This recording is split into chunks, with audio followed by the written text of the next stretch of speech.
ஒரு அமைதியான இரவு. அந்த இரவு நேரத்தில் ஒரு வீட்டில் ஒரு சின்ன விளக்கு மட்டும் எரிஞ்சுக்கிட்டு இருக்கு.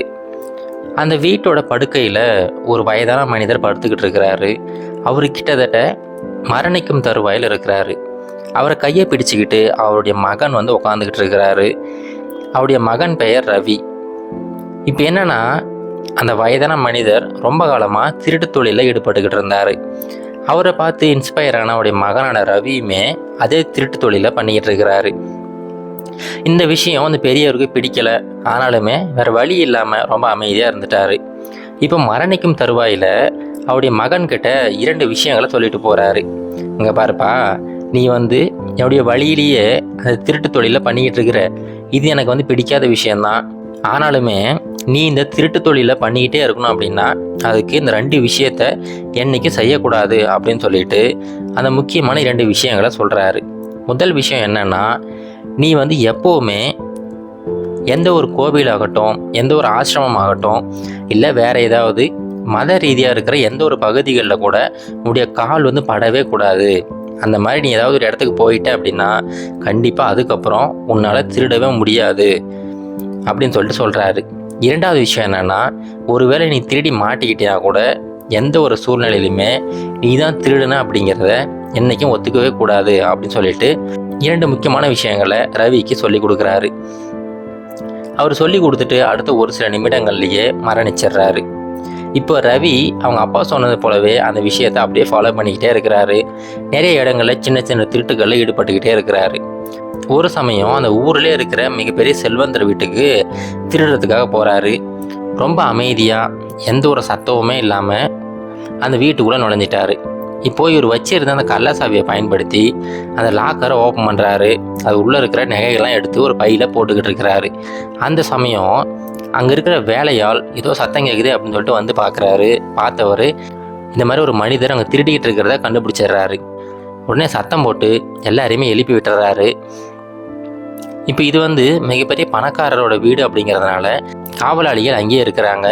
எல்லாருமே ரவியை துரத்திக்கிட்டு ஓடி வந்துக்கிட்டு இருக்கிறாங்க.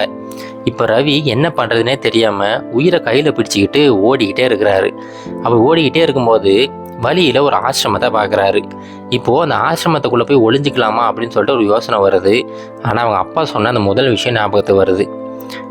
அது என்னென்னா, எந்த ஒரு சூழ்நிலையிலையுமே இந்த ஆசிரமம், கோவில் இந்த மாதிரி இடத்துக்கு போகக்கூடாது அப்படின்னு சொல்லியிருக்கிறாரு. ஆனால் ரவிக்கு வேறு வழியே கிடையாது. கொஞ்சம் மிஸ் ஆனால் கூட அந்த வீரர்கள் இவரை பிடிச்சிருவாங்க. அதனால் வேக வேகமாக அந்த ஆசிரமத்துக்குள்ளே போயிட்டு ஒரு தூணுக்கு பின்னாடி ரொம்ப மறைவாக உட்காந்துக்கிறாரு. இப்போ அமைதியாக இருக்கிற அந்த ஆசிரமத்தில் அங்கே இருக்கிற ஒரு குரு அங்கே இருக்கிற சீடர்களுக்கு ஒரு சில விஷயங்களை சொல்லி கொடுத்துக்கிட்டே இருக்கிறாரு. அவர் சொல்லி கொடுக்குற எந்த ஒரு வார்த்தைகளுமே இவருடைய காதில் கூட போகக்கூடாது அப்படின்னு சொல்லிட்டு ரவி அவருடைய காதுகளை ரொம்ப இறுக்கமாக மூடிக்கிறாரு. ஆனால் அதையும் மீறி அவர் சொன்ன ஒரே ஒரு வாக்கியம் மட்டும் இவர் காதில் விழுந்துருது. அது என்னன்னா, கடவுள்களுக்கும் தேவதைகளுக்கும் எப்பவுமே நிழல்கள் கிடையாது அப்படின்னு சொல்லிட்டு சொல்கிறாரு. அந்த வாக்கியம் மட்டும் ஒரு காதில் விழுது. ஆனால் அது உடனே அது எப்படியாவது மறக்கணும் அப்படின்னு சொல்லிட்டு அவருடைய எண்ணங்களை வேற திசையில் திருப்பிக்கிட்டு இருக்கிறாரு. இப்போ இவர் ஒளிஞ்சிக்கிட்டு இருக்கிறது அந்த வீரர்களுக்கு தெரிஞ்சு போயிடுச்சு. ரவியை பிடிச்சி அரெஸ்ட் பண்ணி மன்னர் முன்னாடி நிறுத்துறாங்க. இப்போ மன்னர் விசாரிக்கிறாரு, என்னப்பா அந்த செல்வந்தர் வீட்டை திருடுனியா அப்படின்னு சொல்லிட்டு கேட்குறாரு. ஆனால் ரவி கடைசி வரைக்கும் அவர் திருடினதை ஒத்துக்கவே இல்லை. இதுதான் அவங்க அப்பா சொல்லி கொடுத்த 2வது விஷயம். இப்போ அந்த நாட்டில் இருக்கிற சட்டம் என்ன அப்படின்னா, யார் ஒருத்தர் குற்றம் புரிஞ்சாரோ அவரே அவருடைய வாயால் அந்த குற்றத்தை ஒத்துக்கணும். அப்படி ஒத்துக்கினா மட்டும்தான் அவருக்கான தண்டனை கொடுக்கப்படும். அப்படி இல்லைன்னா அவர் நிரபராதி அப்படின்னு சொல்லிட்டு வெளியில் அனுப்பிடுவாங்க. இப்போ அங்கே இருக்கிற அமைச்சர்கள்லாம் சேர்ந்து ஒரு பிளான் போடுறாங்க. இப்போ ரவி எந்த தெய்வத்தை கும்பிடுவார் அப்படின்னு சொல்லிட்டு எல்லாருக்கிட்டையும் விசாரித்து கண்டுபிடிக்கிறாங்க. ரவி துர்க்கையை வழிபடுற ஒரு மனிதர். உடனே அன்னைக்கு இரவு அவரை பிடிச்சி கொண்டு போய் ஜெயிலில் அடைக்கிறாங்க. இப்போ இவங்க எல்லாம் சேர்ந்து ஒரு பிளான் போடுறாங்க. அங்கே இருக்கிற ஒரு ட்ராமா ஆர்டிஸ்ட்டை கூட்டிகிட்டு துர்க்கை அம்மன் மாதிரி மேக்கப் எல்லாம் போட்டு ஒரு பொம்மை சிங்கத்தை, அதாவது நிஜமாலுமே இருக்கிற மாதிரி ஒரு பொம்மை சிங்கத்தை ரெடி பண்ணி ரவி தூங்கிட்டு இருக்கிற அந்த சமயத்தில் இந்த துர்க்கை அம்மன் மாதிரி மேக்கப் போட்டுக்கிட்டு இருக்க அந்த அம்மாவும் அந்த பொம்மை சிங்கமும் அப்படியே கொஞ்சம் கொஞ்சமாக ரவியோட அந்த சிறைச்சாலை அறைக்குள்ளார வைக்கப்படுது. இப்போது இந்த துர்க்கை அம்மனுக்கு பின்னாடி கொஞ்சமாக ஒளி பிளம்பு வர மாதிரி ஏற்பாடு பண்ணுறாங்க. உடனே இந்த ட்ராமா ஆர்டிஸ்ட் ரவியை எழுப்புறாங்க. இங்கே பாருப்பா, நீ இவ்வளோ நாளாக என்னை வந்து வேண்டிக்கிட்டு இருந்த, இப்போ நான் உன் கண்ணு மடியும் வந்திருக்கேன் அப்படின்னு சொல்லிட்டு ரவியை வந்து எழுப்புறாங்க. ரவி வந்து கண்ணை தொடச்சிக்கிட்டு பார்க்குறாரு. அவர் பார்க்குற விஷயத்த அவரால் நம்பவே முடியல.